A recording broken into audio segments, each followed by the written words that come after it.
Okay, so obviously there's more than 5 young NBA players to care about. The reason I picked these 5 is because I have no idea. And we're starting with a dude that I talked about like 2 days ago and was the inspiration for this video, Dejounte Murray. I'm really excited to see him back with the Spurs next season. So, I don't want to make any ridiculous statements, but I'm going to make one anyway. Dejounte Murray is technically on pace to being one of the greatest defensive players ever. When you make all defense in your second year at 21 years old, and we assume that he's going to play for 15 years, I mean, just do the math. His height and just his smarts on defense, I feel like he can defend a lot of positions, point guards and wings and all that.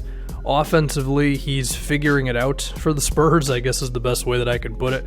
He's certainly not a natural offensive dude. But that being said, I think his second season showed if you just stick with him, and if we hope that everything around him makes sense, and we assume it will because it's the Spurs, then he's going to be alright there. I mean, 8 points, 3 assists, efficiency was okay.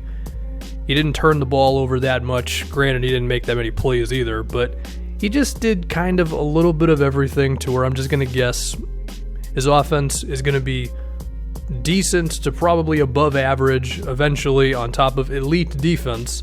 And also, can I give him some credit for his rebounding? The guy averaged 6 a game and he only played 21 minutes, so maybe he's going to end up averaging like 7 or 8 boards a game on top of all the other things he does well.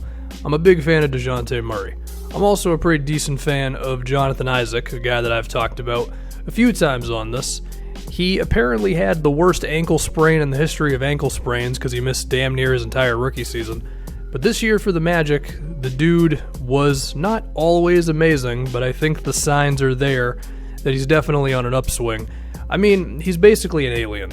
I mean, I just talked about how Dejounte Murray could end up being one of the best defensive players ever. Jonathan Isaac could be in a similar boat because his potential as a help defender and as a rim protector and as a guy who can switch is kind of insane. I mean, if he's not 7 feet, then he's like 6'11", and he's got some of the longest arms in the league, and he's very athletic, so I'm expecting him to be kind of like a Draymond Green, maybe even like a Dennis Rodman, a modern-day version of that, I guess.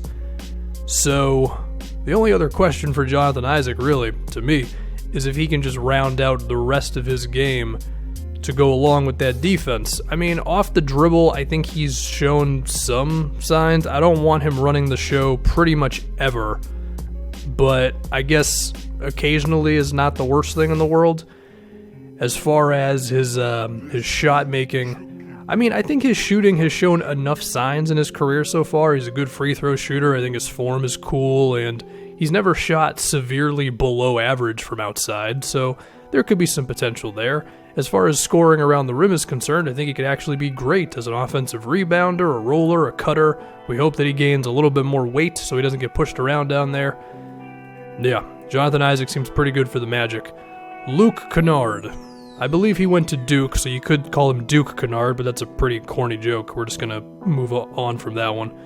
He finally woke up this season, as his rookie season was a little disappointing.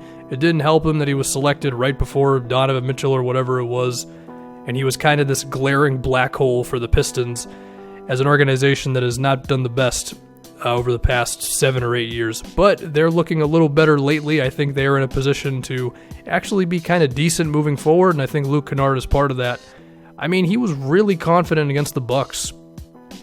Yeah, they got washed, but for a guy in his first playoffs going up against maybe the best team in the NBA, well, definitely not the best, but, second or whatever, respect to the Warriors. So I think that means something. Sure, he's got to do it in the regular season because for this season he's still going to end up finishing with like 9 points per game or whatever. But he was looking a lot better once they shuffled the roster a little bit at the trade deadline. So I am hoping that Luke Kennard can just be this 6'6", 6'7" dude who can be a knockdown shooter, go off the dribble, play in the pick and roll occasionally, and be a guy who can put up, I mean, at worst, you hope he can be a consistent 16, 17-point guy. I don't really think he has 20-point seasons in his future, but, I mean, still, for where he was selected with like the 9th pick or whatever, you'll gladly take a dude who can be a capable offensive player for you.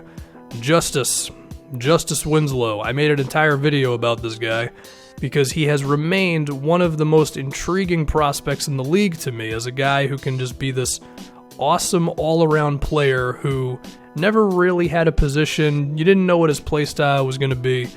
And it seems like Miami has finally figured that out because they gave him the ball, they allowed him to play point guard, and it went really well. I mean, there were stretches where Miami's offense was actually pretty damn awesome with him. I mean, I'm talking an offensive rating of around 110, and he had a stretch where he was putting up a solid like 15 points and 5 assists, and he just reads the defense really well. Do I think Winslow is going to be some huge playmaker averaging 10 assists a game or anything?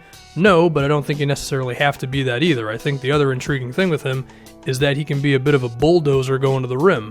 So if you can make plays for teammates, you got good spacing around you, which I'm going to assume is the case in Miami because they know what they're doing over there, then this could be the thing that really gets Miami's franchise going because the last couple of years, give them credit, they've managed to still put out a pretty entertaining product regardless of their salary cap situation and all that.